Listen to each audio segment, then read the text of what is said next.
Olá pessoal, nesse vídeo eu vou falar um pouco sobre este livro aqui, ó, Os Mitos da Inovação, de Scott Berkun, né? Ele vai discorrer sobre alguns mitos da inovação e vai abordando isso capítulo por capítulo, né? Então eu vou falar de alguns temas, né, que ele aborda, né? O primeiro mito que ele chama é o mito da epifania. A gente tem ideia desse mito com a ideia de que toda inovação ela vem de um momento eureka. Tem um momento mágico que o inventor é atingido e tem a sua criação. E essas histórias elas são contadas, por exemplo, com Isaac Newton, que descobriu a lei da gravitação debaixo de uma árvore atingido por uma maçã, né? Ou então Arquimedes, que está numa banheira e tem lá um momento eureka dele, né? Bom, essas histórias são contadas de uma maneira de você vender o fenômeno da inovação, né?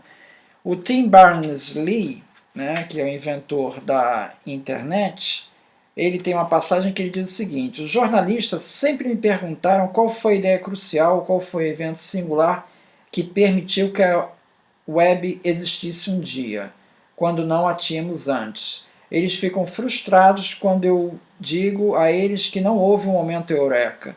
Não foi como a lendária maçã caindo na cabeça de Newton para demonstrar o conceito da gravidade. Foi um processo de acumulação, crescimento até através de acréscimos graduais.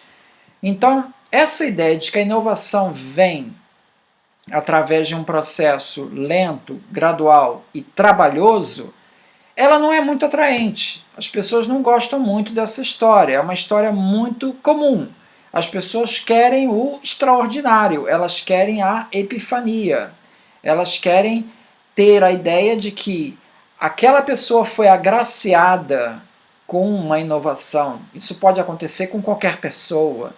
Então, a ideia de desmerecer o trabalho, né? A ideia de que tudo veio de um momento mágico catalisador, né? Então, esse é o primeiro mito que o livro aborda, né? Tem uma frase do Pasteur que ele diz o seguinte: nos campos da observação, o acaso favorece apenas a mente preparada, né? Pasteur disse isso em 1854, né? Então não basta aquele movimento mágico acontecer para uma pessoa. A pessoa tem que estar preparada para ela saber como aproveitar aquele momento, né? Então, essa que é o conceito da epifania. Então é importante você desenvolver o que ele chama, o autor chama de habilidade associativa. Ou seja, você tem que saber interpretar um fenômeno que acontece numa área e saber como aplicá-lo para a solução de um problema de uma outra área, né? O Richard Feynman, ele observa que ele chegou à solução de um problema de mecânica quântica que ele estava procurando, observando os estudantes da faculdade girarem pratos na cafeteria, né? Aquilo que seria um movimento trivial para qualquer pessoa, para ele aquilo despertou a solução de um problema. Tem uma frase aqui do Da Vinci que ele diz o seguinte: pare e preste atenção naquilo que foi criado com simplicidade. Manchas na parede, cinzas em um forno, a lenha, as nuvens no céu, as pedras na praia ou outras coisas. Se você olhasse essas coisas com cuidado, poderia descobrir invenções milagrosas. Então, as grandes ideias, né, elas representam, na verdade, uma pequena parte do processo da inovação. A inovação, na maioria das vezes, é criada por aperfeiçoamentos contínuos, pequenos aperfeiçoamentos. A ideia de que um grande salto vindo de uma grande sacada, isso não é compatível com o dia a dia, né? Peter Drucker diz o seguinte, ó: os empreendedores bem-sucedidos não esperam que a inspiração bata à sua porta e lhes dê uma ideia brilhante. Eles vão trabalhar. Eles não procuram uma grande novidade, a inovação que revolucionará a indústria. Eles não criam um negócio de $1 bilhão ou pensam em ser ricos da noite para o dia. Aqueles que pensam que devem começar com uma ideia que os farão notáveis já têm a garantia de insucesso. Quase sempre estão fadados ao erro. Uma inovação que parece grande pode se tornar nada mais que uma virtuosidade técnica.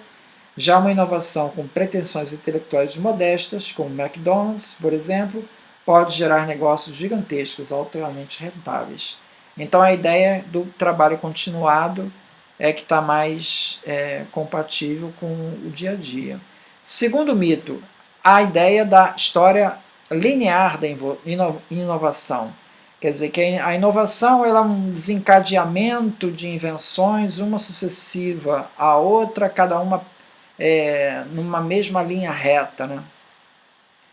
Na verdade, o que a gente observa é que não é isso que acontece. A metáfora mais comum, ao invés de ser uma linha reta, seria de uma árvore. Tem várias inovações que elas vão desenvolver e não vão dar em nada, e outras é que acabam vingando. Então, você não consegue prever exatamente esse futuro. Né? Tem um exemplo que o livro dá, é o da Pedra de Roseta. A Pedra de Roseta foi fundamental para decifrar os hieroglifos.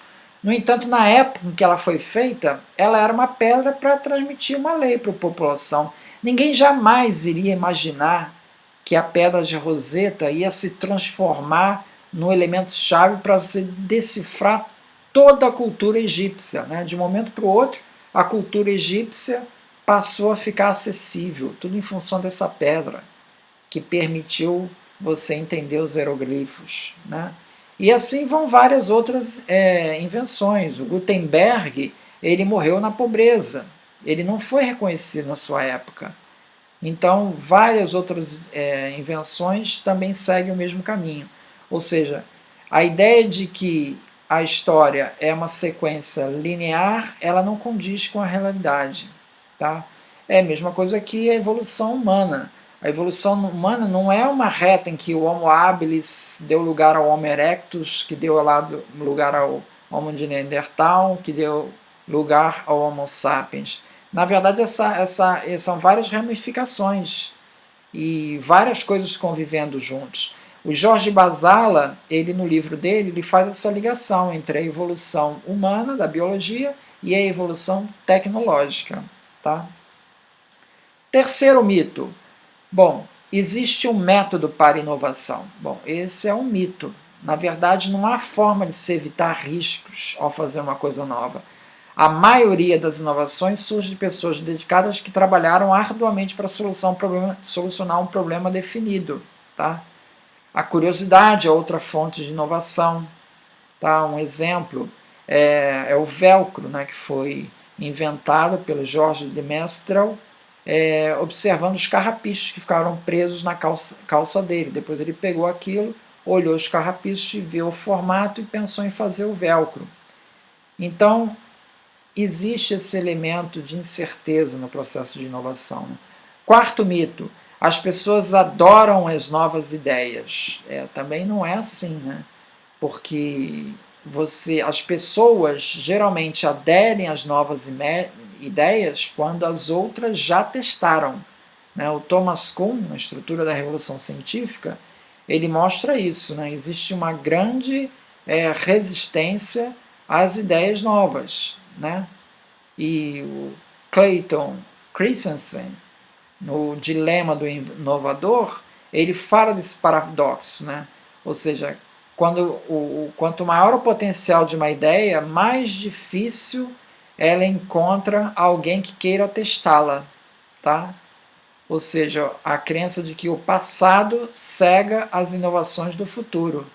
Você tem um investimento que você já fez na tecnologia do passado e a sua tendência é preservar ou maximizar esse investimento antes de você investir numa nova tecnologia. O Henry Ford tem uma frase que ele diz o seguinte: se eu perguntasse aos meus compradores o que eles queriam, eles teriam dito que era um cavalo mais rápido. Então, esse é o quarto mito. Quinto mito é o mito do inventor solitário.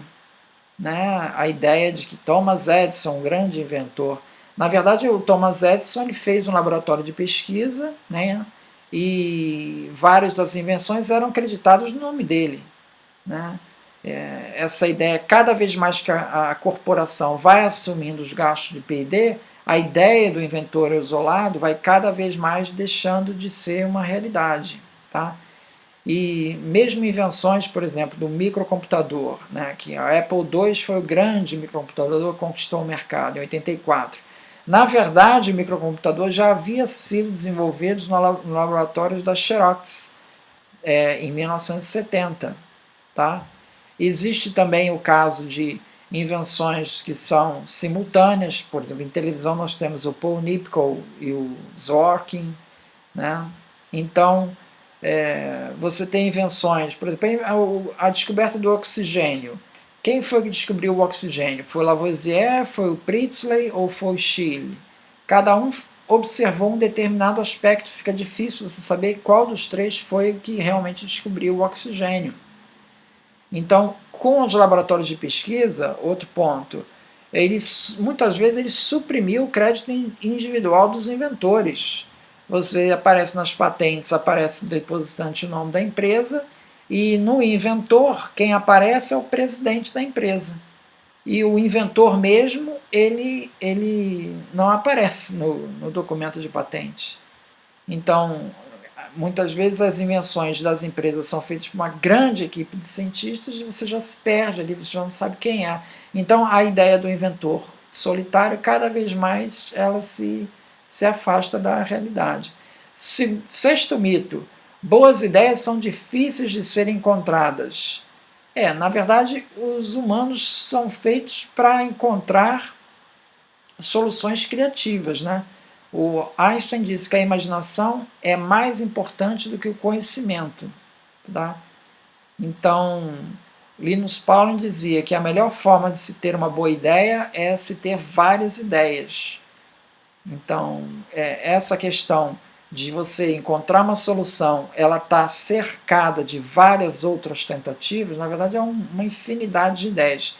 Existem vários fatores que vão contribuir para essa ideia ir para o mercado ou não. Não é simplesmente ela per se que define que ela vai se tornar uma inovação. Ideias pode ter milhares. Assim. Como transformar isso em mercado é outra questão. Mito número 7. Seu chefe sabe mais sobre inovações do que você. Bom, o Peter Drucker ele explica um pouco isso, que ele diz o seguinte: os gerentes têm mais experiência e mais conhecimento. Então são exatamente esses fatores que agem contra a inovação.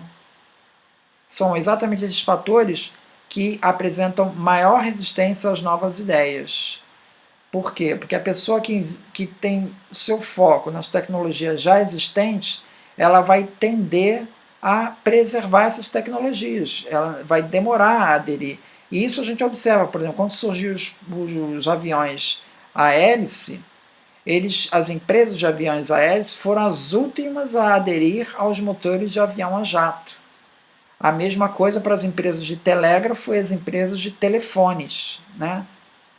Mesmo com telefones já inventados, as empresas de telégrafo que quiseram continuar com o seu negócio. Foram outras empresas que tiveram que entrar no mercado.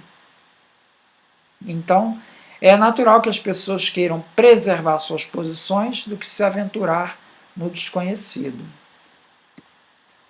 Mito número 8. As melhores ideias vencem.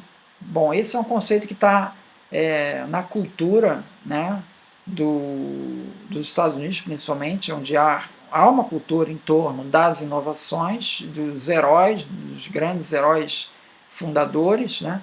Agora, o quão boa é uma nova ideia é apenas parte do processo de inovação. Milhares de patentes que são depositadas jamais chegam ao mercado.